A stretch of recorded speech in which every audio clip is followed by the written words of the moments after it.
हमारे जैसी बहुत लाखों महिलाओं ने अपनी आहुति दी है, लेकिन उनके नाम इतिहास में गुम हो गए हैं या इतिहास सही से लिखा नहीं। इतना प्रेम मिला कि झांसी के लोग बिल्कुल पानी की तरह हैं कि अगर आप प्यार से बोलिए तो वो पानी की तरह बिल्कुल मिल बाई कर रही हैं तो कहीं मोती बाई कर रही हैं, तो कहीं अजीज़न बाई कर रही हैं, तो कहीं उदा देवी कर रही हैं, तो कहीं बेगम हजरत महल कर रही हैं, तो कहीं झलकारी बाई कर रही हैं, तो कहीं रानी लक्ष्मी बाई आई थी। तो मुझे पता नहीं था मुझे रुकना कहाँ है, खाना कहाँ है, क्योंकि हम तो पदयात्री हैं। जहाँ जिसने खाना दे दिया, जिसने सुला दिया, हम वहीं पे ठहर जाते हैं।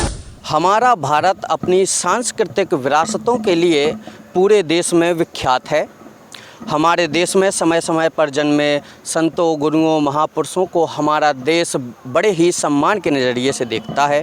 हमारे पीछे जो बहनें खड़ी हुई हैं, ये लोग ऐसे ही महापुरुषों को सम्मान देने के लिए झांसी से लखनऊ तक 350 किलोमीटर की पैदल यात्रा कर रही हैं। पूरा कार्यक्रम क्या है, किस प्रकार की ये यात्रा है, इसका आयोजन क्या है और क्यों ये यात्रा की जा रही है, हम इन्हीं लोगों से बात करके आप लोगों को बताएंगे। क्या नाम है आपका? जी, मेरा नाम उषा विश्वकर्मा है। जी, परिचय दीजिए कि आप लोग कौन हैं और ये यात्रा जो आप लोग कर रहे हैं क्या आयोजन है इसका? जी, हम लोग लखनऊ से आए हुए हैं और हमारे संगठन का नाम रेड ब्रिगेड लखनऊ और एकता परिषद है। और हम लोग झांसी में भोजला गांव है जहां पे वीरांगना झलकारी बाई जी का जन्म हुआ है। तो वहां से हम लोग ये पदयात्रा शुरू कर रहे हैं और ये पदयात्रा लखनऊ तक जा रही है। और उस स्थान से हम लोगों ने इसलिए शुरू किया क्योंकि 13 फरवरी को ही सरोजनी नायडू जी का जन्म दिन होता है और उसी दिन राष्ट्रीय महिला दिवस की घोषणा बहुत साल पहले ही कर दी गई थी। तो उसको भी हम लोग मना रहे हैं क्योंकि हमारे देश में वीरांगनाएं बहुत हैं, लेकिन जब हम बात करने आते हैं तो इक्के दुक्के नाम आगे आते हैं। और हम जिस भूमि पे हैं, मान लीजिए हम यहाँ पे जालौन पहुँचे हुए हैं आज, और जो हमने यात्रा शुरू की है झांसी से, वो तो वीरों की भूमि कहा जाता है, वीरांगनाओं की भूमि कहा जाता है। तो ये यात्रा करने का जो उद्देश्य है कि हम एक सामान्य महिला से रानी तक इस देश के लिए उन सारों लोगों ने बलिदान दिया है। जब ये देश गुलाम था तो औरत भी लड़ी और मर्द भी लड़ा। तो ऐसा क्या हुआ बीच में कि हम औरतें कमज़ोर पड़ गई या उनको कमज़ोर बताया जा रहा है। तो इस यात्रा का उद्देश्य यही है कि हम महिलाएं आगे आएँ, सिर्फ महिलाओं के लिए नहीं, पूरे देश के लिए और समाज के लिए आए। और सिर्फ एक पक्ष को ही देश निर्माण करने का हक नहीं है। हम महिलाओं का भी पूरा योगदान होना चाहिए इस राष्ट्र के निर्माण के लिए। इसलिए ये पदयात्रा लखनऊ तक जा रही है। 2 तारीख को इसका समापन है क्योंकि 2 मार्च को ही सरोजनी नायडू जी का निर्माण हुआ था। हाँ। तो जो है आप लोग अभी झांसी में है, ये पूंछ थाना क्षेत्र पड़ता है। जी जी। कैसा लोगों का रिएक्शन मिल रहा है, प्रतिक्रियाएं आपको मिल रही हैं झांसी में? ये सब बताते हुए मुझे बड़ी खुशी हो रही है और सभी का आभार भी मैं करती हूँ कि जब मैं आई थी तो मुझे पता नहीं था मुझे रुकना कहाँ है, खाना कहाँ है, क्योंकि हम तो पदयात्री हैं। जहाँ जिसने खाना दे दिया, जिसने सुला दिया, हम वहीं पे ठहर जाते हैं।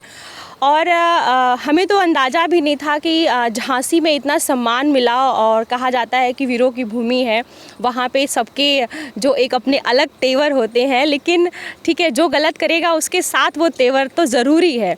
लेकिन इतना प्रेम मिला कि झांसी के लोग बिल्कुल पानी की तरह हैं कि अगर आप प्यार से बोलिए तो वो पानी की तरह बिल्कुल मिल जाते हैं।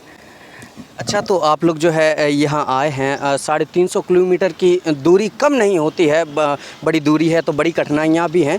ऐसे में आप लोगों को क्या समस्याएं आ रही हैं बीच में और उनका निदान जो है आप लोग कैसे करते जा रहे हैं? समस्या तो मतलब ऐसा कोई विशेष नहीं है क्योंकि लड़कियां हैं और इससे पहले पूरे इतिहास में लड़कियों ने पदयात्रा नहीं की है। बहुत सारी पदयात्राएं हुई हैं, साइकिल की यात्रा हुई है, लेकिन पदयात्रा लड़कियों ने नहीं की है।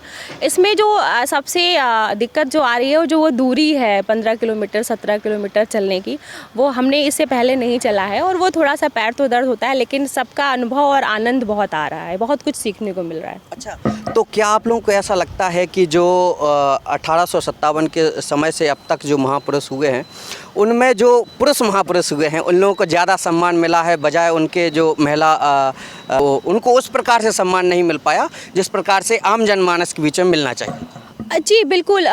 जब हम 1857 की बात करें तो हम जिस भी ज़िले को उठा के देखते हैं तो वहाँ का जो नेतृत्व कर रही है एक महिला कर रही है। कहीं ताई बाई कर रही हैं तो कहीं मोती बाई कर रही हैं तो कहीं अजीज़न बाई कर रही हैं तो कहीं उदा देवी कर रही हैं तो कहीं बेगम हज़रत महल कर रही हैं तो कहीं झलकारी बाई कर रही हैं तो कहीं रानी लक्ष्मी बाई कर रही हैं और बहुत सारे पूरे देश में नाम हैं। लेकिन जब हम वीरांगनाओं की बात करें या फिर वीर पुरुष की बात करें, स्वतंत्रता सेनानियों की बात करें तो उसमें महिला लगाना पड़ता है। और हम जब लोगों से पूछते हैं कि हमारे देश की वीरांगना कौन है तो सिर्फ एक नाम आता है, झांसी की रानी। तो सिर्फ एक महिला नहीं है वो, हमारे जैसी बहुत लाखों महिलाओं ने अपनी आहुति दी है, लेकिन उनके नाम इतिहास में गुम हो गए हैं या इतिहास सही से लिखा नहीं गया है। तो अब जो है आप लोग जाकर आप लोग समापन करेंगे, उस समय कैसा कार्यक्रम रहेगा और क्या संदेश आप लोग प्रमुख रूप से दे रहे हैं? हम बस यही संदेश देना चाह रहे हैं कि हम महिलाएं निर्भीक हैं। जब हम गुलाम थे तब कंधे से कंधा मिलाकर लड़े। आज तो हमारे पास बहुत सारे संसाधन हैं, बहुत सारी ज़रूरतें हमारी पूरी हो रही हैं, तो उसमें ज़्यादा से ज़्यादा महिलाओं को आगे आना चाहिए, क्योंकि महिला के नेतृत्व बिना हर संघर्ष अधूरा है या कोई भी कार्य अधूरा है। तो जब तक महिलाएं आगे नहीं आएंगी, अपनी कमान नहीं संभालेंगी, तब तक ये देश पूरी तरह से उसका निर्माण नहीं हो सकता है। जी बिल्कुल, जो है ये रेड ब्रिगेड की एक पदयात्रा है जो झांसी के पूंछ थाना क्षेत्र में अभी पहुंची है। झांसी में ग्राम भोजला में वीरांगना झलकारी बाई जी का जन्म हुआ था। उन्होंने महारानी लक्ष्मीबाई की सेना में प्रमुख भूमिका निभाई थी और 1857 के समय अंग्रेज़ों के दांत खट्टे कर दिए थे। इसी प्रकार से हम आपको दिखाते रहेंगे आपकी क्षेत्र की खबरें। बने रहिए बुंदेली वार्ता के साथ। सहयोगी नीलेश कुमार के साथ मैं मनोज कुमार निराला, बुंदेली वार्ता टीम झांसी।